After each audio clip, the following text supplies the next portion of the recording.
Fala galera, nesse primeiro tópico nós vamos falar de linguagens utilizadas no desenvolvimento web. E para facilitar, nós vamos dividir essas linguagens, classificá-las em dois grupos. As linguagens que rodam no lado do cliente, como por exemplo o HTML, que especifica o conteúdo e estrutura de uma página web, o CSS, que foca na aparência desse site, e o JavaScript, que também é executado no navegador, por isso é no cliente, que ele determina o comportamento e a interatividade com o site. Temos também as linguagens que são executadas no lado do servidor. E antigamente, essa divisão era mais clara e vocês vão entender por quê. Antigamente, o JavaScript, por exemplo, era uma linguagem exclusivamente do lado cliente. Os servidores não executavam JavaScript. Mas hoje em dia, como a gente vai fazer na disciplina, nós vamos utilizar JavaScript também no lado do servidor. Então, essas linguagens que executam no lado do servidor são executadas uma vez que o servidor recebe uma requisição, como a gente viu anteriormente, ele vai tratar a requisição e vai retornar o resultado. É nesse momento que essas linguagens são executadas. E é nesse momento que nós vamos ter também JavaScript sendo utilizado nas nossas disciplinas. Mas outras linguagens são tradicionalmente utilizadas somente no lado do servidor, como ASP, C#, PHP, Perl, Python, Ruby, Java, dentre outras. E para vocês terem uma ideia da complexidade que é esse ecossistema web, falando só do CSS, que é uma linguagem que é utilizada para determinar a aparência, nós temos diversos frameworks para ajudar a gente a trabalhar com isso. Então aqui eu estou listando os melhores frameworks de acordo com o site dev.to desse ano. Então, vou só listar alguns deles, vários que eu encontrei lá. Tailwind, Bootstrap, Materialize CSS, Material Design Lite, Bulma, Foundation, Skeleton, Pure CSS e UI Kit. Todos esses caras são frameworks para ajudar você a trabalhar com o CSS. Então eles vão fornecer diferentes facilidades para isso. Mas uma coisa que não muda é o HTML, certo? E pensando na questão do lado do servidor, nós temos também diversas oportunidades com as mais variadas linguagens. Por exemplo, pensando em JavaScript, nós temos o Backbone.js, React, Node, Angular, Express, mas temos também frameworks em outras linguagens, como Symfony, que é PHP, o Django, que é Python, Rails em Ruby, podemos também falar o Spring. Então existe uma infinidade de linguagens e frameworks que você pode utilizar. Porém, uma coisa é sempre a mesma, que é justamente o CSS para determinar a aparência e o HTML, que é o foco desse vídeo. Então vamos lá ver o que é esse tal de HTML. O HTML é uma linguagem de marcação. Não, tecnicamente ele não é uma linguagem de programação. E você vai, poxa professor, mas qual a diferença? Então, uma linguagem de marcação é um conjunto de código aplicado a um texto ou um dado para adicionar informações particulares sobre esse texto ou dados em partes específicas. Diferentemente de uma linguagem de programação, ela não determina computações que vão ser realizadas ali, ela apenas adiciona informações. Então, o HTML nada mais é do que uma linguagem de marcação usada para apresentar informações na World Wide Web usando o protocolo HTTP. Então a gente tem o Hypertext Markup Language, que se a gente traduzir é justamente a linguagem de marcação de hipertexto. E ele usa o protocolo HTTP, que é o Hypertext Transfer Protocol. Então, isso que é o HTML na definição. Para a gente ter uma ideia um pouco melhor, vamos ver um exemplo utilizando uma outra linguagem de marcação, que é bem famosa hoje em dia, que é o Markdown. Então suponha que eu tenho esse texto aqui, limpo e seco, ele não tem aparência nenhuma, basicamente um fundo branco, com letras cinzas, porque é o tema do meu PowerPoint. Mas poderia ser branco com letras pretas. Se eu quiser adicionar algum estilo a esse texto usando Markdown, eu teria que usar a sintaxe do Markdown e adicionar informações nesse texto que informasse ao leitor de Markdown como ele deveria apresentar. Então, aqui no exemplo, por exemplo, você pode ver aí que tem uma cerquilha na primeira linha, na segunda linha tem duas cerquilhas e aí tem uma linha em branco, e antes de começar cada uma das linhas, tem um hífen. Isso é a marcação da sintaxe do Markdown para informar que esse texto tem que ser mostrado com um outro estilo. E o resultado é esse que vocês vão ver aqui. Então vocês vão ver que as duas primeiras linhas elas estão em negrito, por conta da marcação. E também as 4 últimas linhas elas estão em formato de lista, também por conta da marcação. Se você quisesse fazer isso com HTML, também é possível, e eu vou mostrar agora como ficaria o código equivalente. Então, essa primeira parte, eu estou apenas especificando o tipo, a versão do HTML que eu vou utilizar, que é o HTML5 no caso, e não precisa pensar nessa parte do head, não interfere porque eu quero mostrar agora, mas a gente vai falar disso daqui a pouquinho. E o mais importante é o que está aqui dentro da tag body. Então, para eu ter o mesmo efeito que eu tinha lá no Markdown, eu preciso colocar entre as etiquetas H1. A gente vai ver com detalhes o que é isso. Mas na segunda linha, eu teria que estar dentro de um H2. E olha o que eu precisaria fazer para que ele tivesse o formato de lista.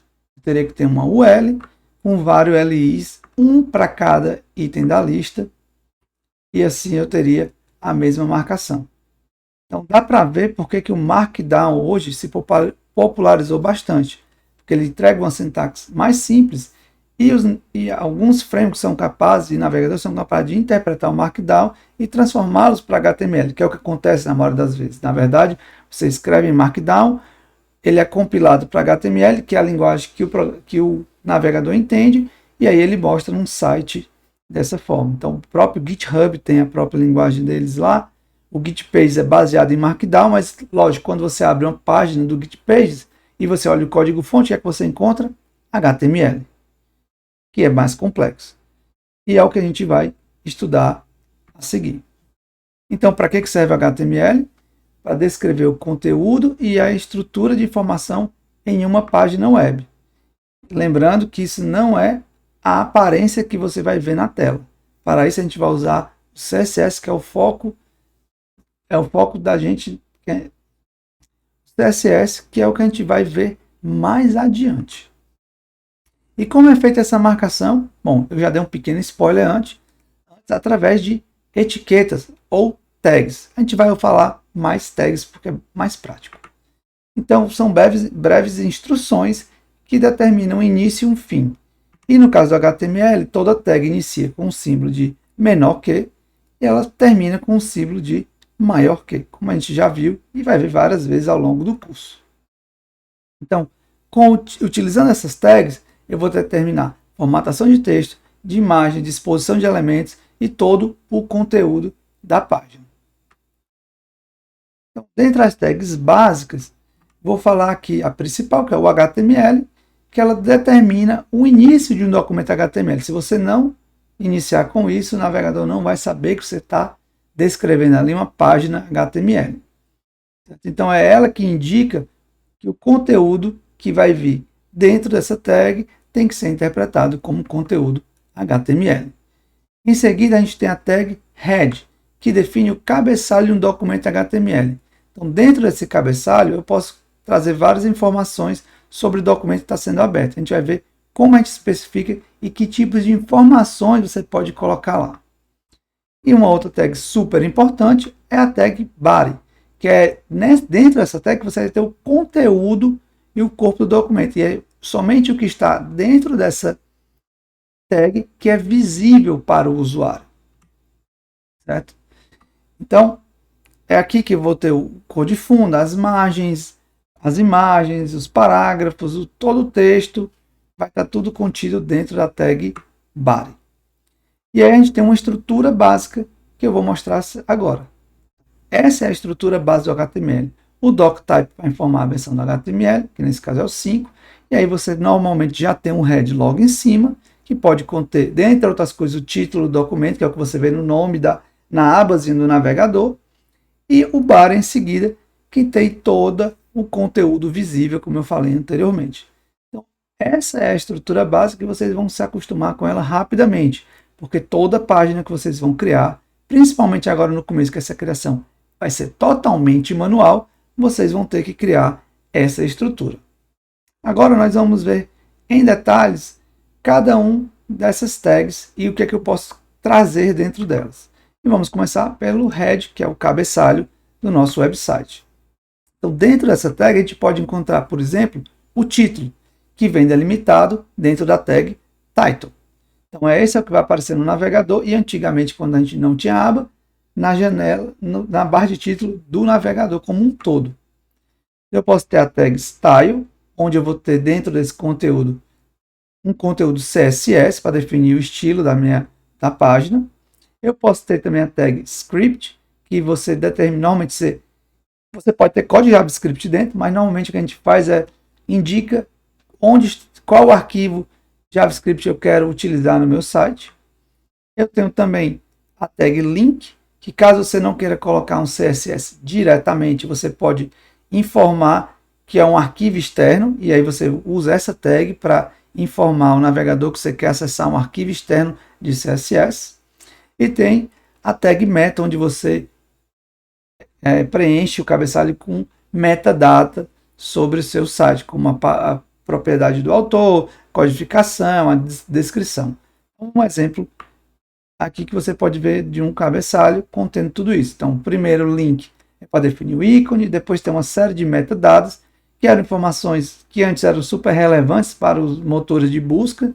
Hoje, com certeza, existem coisas mais importantes a ser levadas em consideração na hora de você estar buscando o site, mas provavelmente essas informações são consideradas. E aí você vê o título, um link para utilizar um arquivo JavaScript ou CSS, e a seguir uma tag script dizendo que eu quero usar um script JavaScript. A gente vai ver esse conteúdo do título, do head, com mais detalhe à medida que a gente for incorporando novas possibilidades durante o curso. Por exemplo, quando a gente começar a trabalhar com CSS, a gente naturalmente vai precisar entender melhor do head para incluir o CSS externo. Quando a gente for começar a brincar com JavaScript, a mesma coisa. Então, não se aperreie, se aveste não, a gente vai chegar lá. E dentro da tag body é onde vai ser o conteúdo que vai ser exibido no navegador. Então é o canvas que vai ser exibido no navegador. E aqui tem várias tags que são bastante utilizadas e são elas que a gente vai ver na prática daqui a pouquinho. Então aqui eu vou apenas citar rapidamente. Temos as tags de cabeçalho que vão de H1 até H6.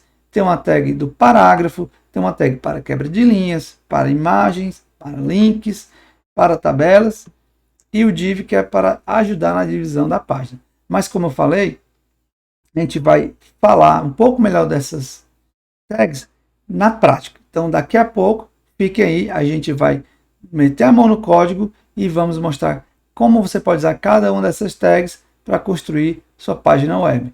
Não percam e fiquem aí.